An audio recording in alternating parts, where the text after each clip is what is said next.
नमो विष्णुपदाय कृष्णपृष्ठाय भूतले श्रीमते भक्तिवेदांत स्वामिनिति नामिने।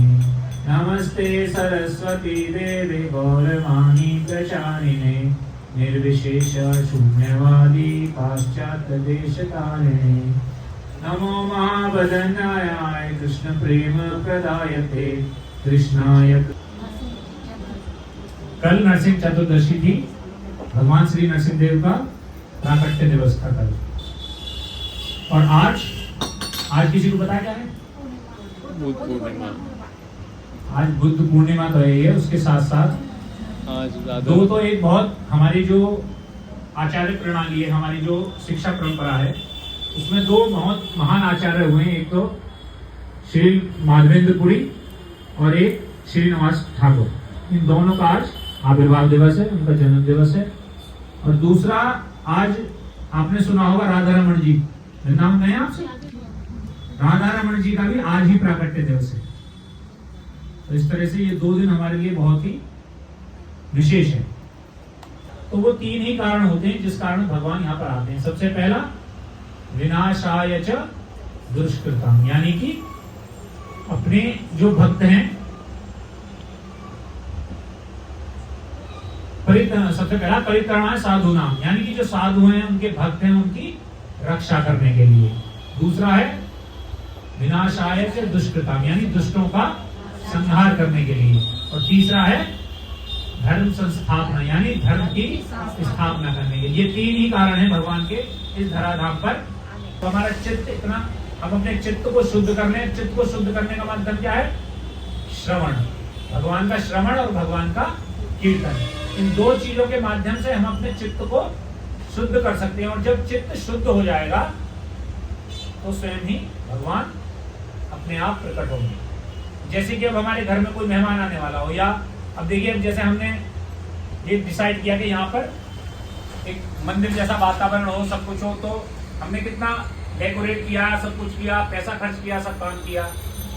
और ऐसा स्थान जहाँ हमें पता है भगवान निवास करते हैं, सबको पता है, तो वो स्थान हमें कैसा रखना चाहिए? साफ और शुद्ध रखना चाहिए ना। फिर भी हम कैसा नहीं है? तो बोला, अच्छा ये जो खंबा खड़ा इसमें है तेरे भगवान? हाँ जी, इस खंबे में भी है। तो हिरण्यकश्यप उस खंबे को ही तोड़ता सबसे पहले, और जैसे ही वो खंबे को तोड़ता, उसमें से नरसिंह देव प्रकट होते हैं, आधे शेर और आधे मनुष्य। तो कभी कभी हम सोचते हैं कि हम बहुत चालाक हैं, होता है ना? तो ऐसा ही चालाक था हिरण्यकश्यप, जो पिता थे गोपाल भट्ट गोस्वामी के, जो भगवान के बहुत, श्री रंगनाथ जी हैं इसमें, श्रीरंगम में श्रीनाथ जी का बहुत बड़ा मंदिर है, श्री रंगनाथ। तो वो उनके बहुत बड़े भक्त थे। तो फिर चतुर्मास के लिए चैतन्य महाप्रभु उन्हीं के घर पर रहे थे। तो गोपाल भट्ट गोस्वामी तक उस टाइम बहुत छोटी उम्र में थे। तो वो मतलब इतनी सेवा किया करते थे, चैतन्य महाप्रभु की इतनी सेवा किया करते थे, अत्याधिक। तो चैतन्य महाप्रभु इनकी सेवा से बहुत खुश रहे और इनको वहीं पर भी दीक्षित भी कर दिया। लेकिन इनको बोला कि जब तक आपके माता पिता इस धरती पर हैं, तब तक इनकी सेवा करना, और तब जब आपके माँ बाप चले जाएं, उसके बाद वृंदावन चले जाना और वृंदावन जाके वहां प्रचार करना। तो जब इनके माता पिता काफी वृद्ध हो गए, तो फिर भी माता पिता के कहने से ये फिर वृंदावन आ गए। तो इनके पास 12 शिलाएं थी, शालिग्राम शिलाएं होती है ना, देखोगे किसी ने, बहुत से लोग करते हैं शालिग्राम शिला की। गंडकी नदी है नेपाल में, वहां से लाते हैं लोग। अपनी वो कर रहे थे पूजा अर्चना, तो वो सोच रहे थे कि बताओ ये वस्त्र इतने सुंदर वस्त्र हैं, काश मेरे पास भी कोई विग्रह होते इतने सुंदर, तो ये कितने सुंदर लगते उनके पास। कोई बात नहीं, वो उनको अपना ढक के सुला के और उनकी सेवा करके और वो सो गए। जब वो सुबह उठे और उन्होंने शिलाओं से कपड़ा हटाया, तो क्या देखते 11 शिलाएं थी, और एक शिला की जगह स्वयं राधा रानी। वो बड़े हर्षित हो गए देखकर, आंसू बहने लगे लगातार। तो ये राधा रमन जी हैं जो स्वयं शिला से प्रकट हुए। और ऐसा नहीं है, बाद में वैज्ञानिकों ने भी इनका पूरा परीक्षण किया है। पूरे विग्रह में ना तो कोई जोड़ है, ना कहीं ऐसा निशान है जिससे ये पता चले कि वो काट पीट करके किसी पत्थर में से वैसे बनाई गई है या क्या है। अद्भुत है। और आप उनको देखोगे सामने से खड़े होके, बाकी में आप देखते ही रह जाओगे, इतने सुंदर विग्रह हैं।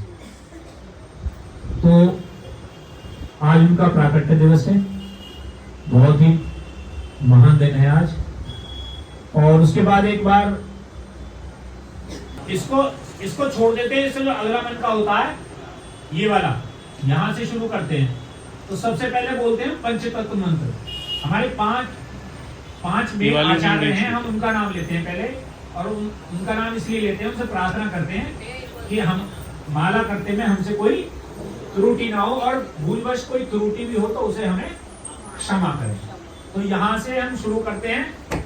जय श्री कृष्ण चैतन्य प्रभु नित्यानंदा श्री अद्वैत गदाधर शिवासादि गौर भक्तवृंद। फिर इसी पे ही पहला हरे कृष्णा कृष्णा कृष्णा हरे हरे, हरे राम राम राम हरे हरे। इस तरह से आगे बढ़ेंगे। हरे कृष्णा कृष्णा कृष्णा हरे हरे, हरे राम राम राम हरे हरे, हरे कृष्णा कृष्णा कृष्णा हरे हरे, हरे राम राम राम हरे हरे। और इस वाली उंगली को हम अलग रखते हैं। वो इसलिए अलग रखते हैं कि इसको अहंकार का प्रतीक माना जाता है, इस वाली उंगली को। और अहंकार जो होता है वो सबसे बड़ा बाधक होता है।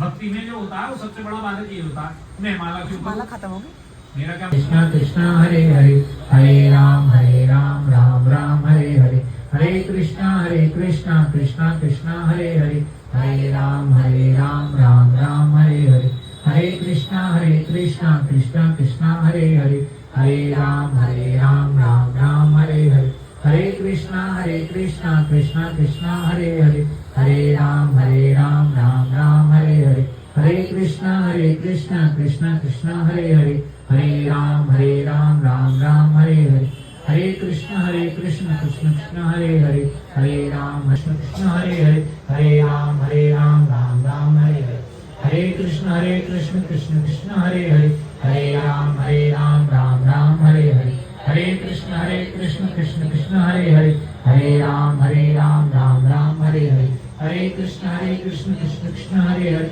हरे। क्यों हमें दोष है, हमारे अंदर कुछ दोष है। जो हमारी जो इंद्रियां हैं ये क्या है, सीमित है, अपूर्ण है।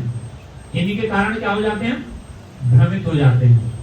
और भ्रमित हो जाते हैं तो हम झूठ बोलते हैं। झूठ बोलते हैं तो फिर हम उस झूठ को छिपाने के लिए हम चीट करते हैं। तो ये कुछ हमारी प्रवृत्तियां होती हैं स्वतः ही। तो इन प्रवृत्तियों को कम करने का तरीका ये जाप है। ये स्वतः ही जो हमारी गलत काम करने की प्रवृत्ति हमें महसूस होने लगती है, धीरे धीरे हमें कम होने में हम कॉन्शियस होने लगते हैं कि अगर हम कुछ गलत करने भी जा रहे हैं तो भाई नहीं, ये गलत काम ही नहीं करना चाहिए। और गलत कार्य जो करते हैं वो विचारों से करते हैं। मतलब ऐसा कोई विचार आता है हमारे मन में, तो ये विचार आता कहां से, विचार ही तो होता है सब कुछ। तो ये विचार उत्पन्न कहां से होता है, कोई बताएगा कहां से उत्पन्न होता है विचार? कोई भी विचार हमारे मन में, मस्तिष्क में कहां से आता है विचार? छोटी सी बात है ना। तो विचार आते हैं, हम हमेशा कुछ ना कुछ सोचते रहते हैं, तो विचार आते कहां से हैं? वो हमारी 5 इंद्रियां होती हैं, आंख, नाक, कान, जीवा और त्वचा, ये होती है।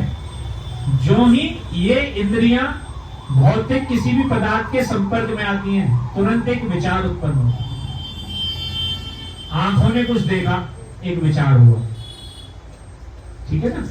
और ये आंखों से ज्यादा विचार कहां से शुरू होते हैं? आंखों से शुरू होते हैं। जीभ ने कुछ चखा, एक विचार आया, अच्छा बुरा